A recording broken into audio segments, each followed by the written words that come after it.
into another edition of the 2024 MLB Draft Spotlight Show. A little bit of a different backdrop as we kind of do a little remodeling here, but that's neither here nor there. Malcolm Moore, the pride of Sacramento, California, Stanford's own, joins the show. Malcolm, what's up, man? How you doing? Good. How are you? I'm good. I'm good. Hey, so we start this the same way every week. I got to know, who is Malcolm Moore on the field? Are you a leader? Are you a follow by example type of guy? Like, how do you tick on the field? And then off the field, passions, hobbies, like what are you into in terms of like your spare time? Yeah, I think as far as being a leader on the field, it's very important as a catcher.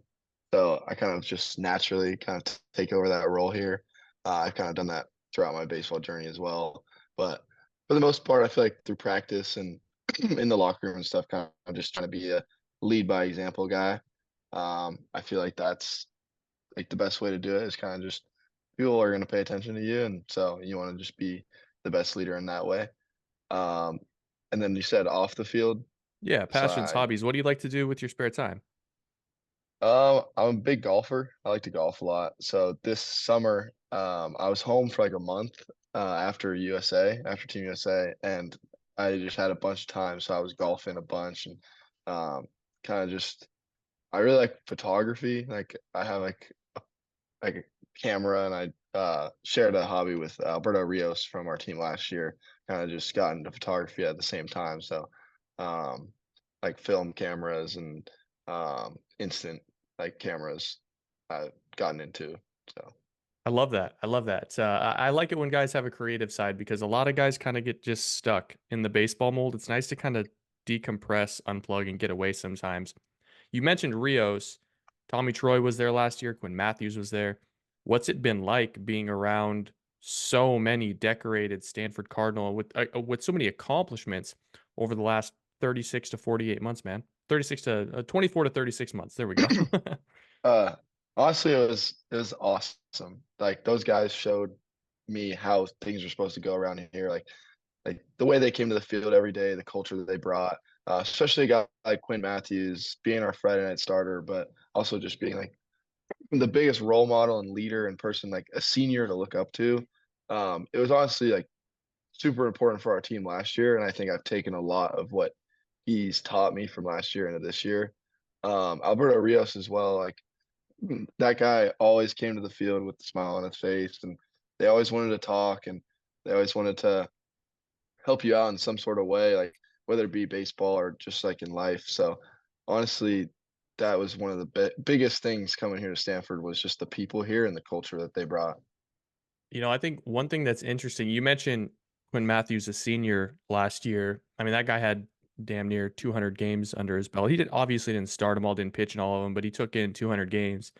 You're a draft eligible sophomore. I mean, you've got like 75, 80 games under your belt. You're still very, very young. Like, what do you still have to learn and grow into in this sport? I think there's a lot to grow to, for sure. I think one thing that I've grown into a lot is kind of just being a leader and being able to control staff.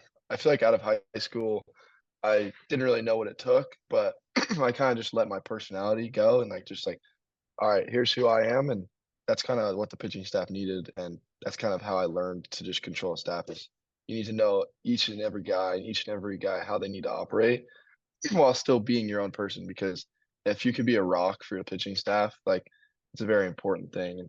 So that's one thing I've grown into, and I think I can grow into a little bit more too. So you got to tell me, I mean, you become the full-time starting catcher for a Pac-12 caliber program, one of the premier baseball programs in the conference as a true freshman, as a teenager. What was that like for you? Did it accelerate your baseball career like extremely quickly? How was it taking to collegiate baseball? Um, so it was pretty much the same, I think. Like in the fall and winter, I definitely struggled. I was a little bit sped up. I'm not gonna lie. There was a few games where I struggled, but like once I just learned how to settle into the game in those first couple of games during the regular season, like it honestly started to come to me really fast. And being able to catch every day helped me just become a better catcher and just learn while I was playing. I feel like the best way to learn is just by playing the game. So um, it was honestly just awesome to play last year, and I feel like it all just came together throughout the season. Can we talk a little bit about your swing? I kinda wanna know where it came from. I mean, I'm sure you get this question all the time, but, you know, you see guys like Schwarber, you see guys like Verdugo, that's kind of like the roughest comps people can put on it.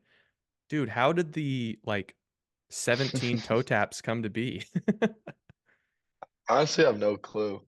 Um, like, I never really had a hitting coach or anything. It was kinda just me in the backyard. I had, like, this it's called a swing away. It was like a tee, but it had, like, bungee cords so the ball didn't move, and I would just go sit out there, like, every day after school and just hit the ball as hard as I could. Like, me and my dad had a bet where I was like, "Oh, I bet you I'm gonna be able to hit it harder than you."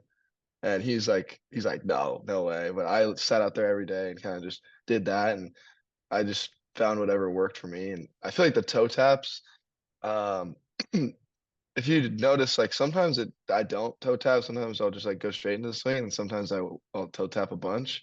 I feel like it's honestly just, like, timing off the pitcher.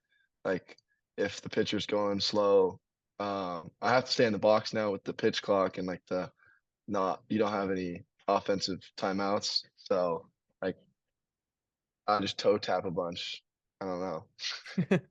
I mean, I gotta think it helps you keep your front side closed and use the entire field. Like, have you kinda thought what the cues are in that swing, or is it just feels right? It just feels right. Like, I try not to think about or, like, think about my swing too much, kinda just, like, work on my approach and, whichever the way my body moves is, like, what's gonna be efficient, and, like, I'm not trying to force any moves, so I don't really know. I like that. I like a field guy. So growing up in Sacramento, who were some of the big league catchers that you like to look up to? Um, like, of course, there's, like, the Susaks, those guys are really known in Sacramento, but, as far as, like, big league catchers, like, I'm a big fan of JT Realmuto, Will Smith, um like, those guys are really awesome, and, also really liked I really like the Phillies team too. I'm a Dodgers fan, but I really like the players on the Phillies, I'd say. So, like, Kyle Schwarber, Trey Turner used to be a Dodger, so kinda just watching those guys and how they operate has been my favorite. Definitely some left-handed power in that lineup. I can see why. Mhm. Um, so Malcolm, I gotta ask, man, you were draft eligible in 2022 as a high school senior. You're draft eligible now as a true sophomore in 2024. I'm curious what your senior year in high school was like for you leading up to that draft. I think a lot of times guys that are committed to Stanford know that they are going to get their education, and it's kind of a foregone conclusion. What was July like around the draft for you as a high school senior?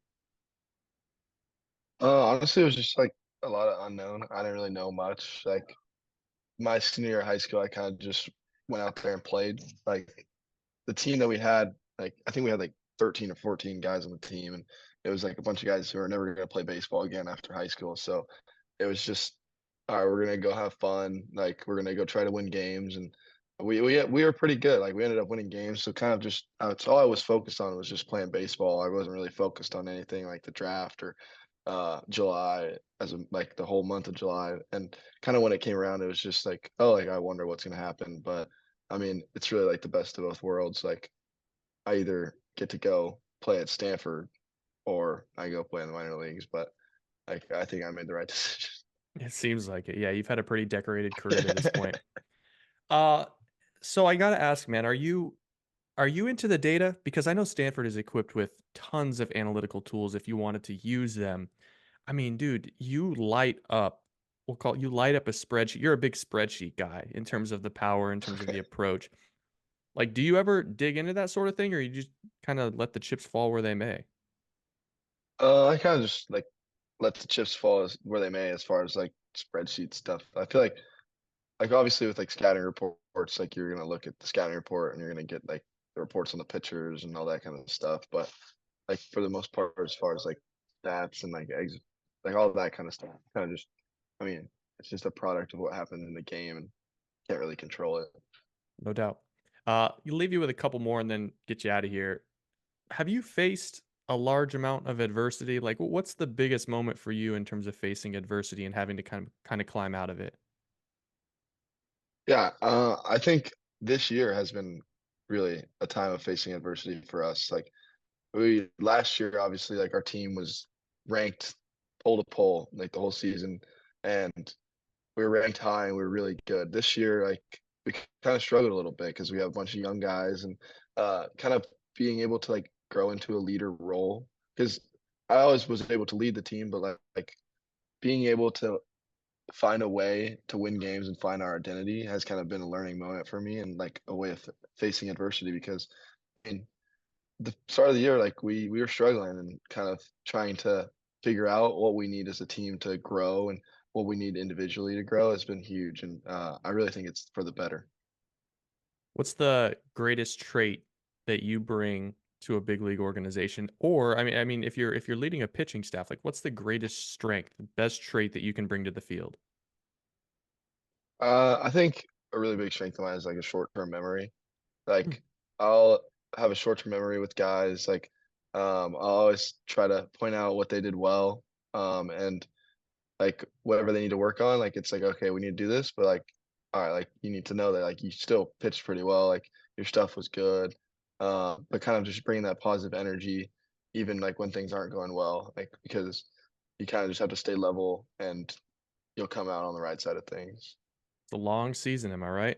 One start doesn't define Hmm. you. Yeah, no doubt, Yeah. man. All right, I got two more questions for you. Get you out of here.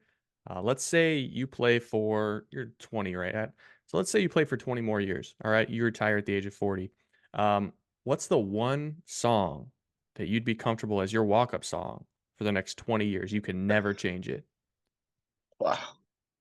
Um, I have a walk-up song right now that I've been rocking with for a while. It's an NBA YoungBoy song. The name of the song isn't like it gives a bad representation of what the song is, but it's called Drug Addiction. It's like, but it's not like a hard song or anything. It's kind of just like I really like the beat, and when I'm walking up, like it kind of just gets me in the zone. So I think that's what I would go with. I like that. Last question. So one thing about you is you've played some prestige. I mean, you played USA, you played Stanford, you played on the showcase circuit, you've done all that. Is there one guy throughout the course of your collegiate career you would not let date your sister? Oh, I um shoot, who would I not let date my sister? I don't really know. If I don't want to throw anybody under the bus, but Season's almost over. Let it rip. no, I can't do that to anybody. I feel like maybe like some guys on my high school team, but uh, like, it's not even worth it to throw a name out there. I feel like, All but right, fair one of enough. those Fair guys. enough. Man, leave it to the Stanford guy to take the high road every time, man. Malcolm Moore, dude. I've been impressed with you since high school. I'm excited to see what the last month and a half of the season looks like. You're going to be a good pro, and whoever gets you is going to get a good ball player. So good luck the rest of the way, and good luck in July, my man. Thank you for having me.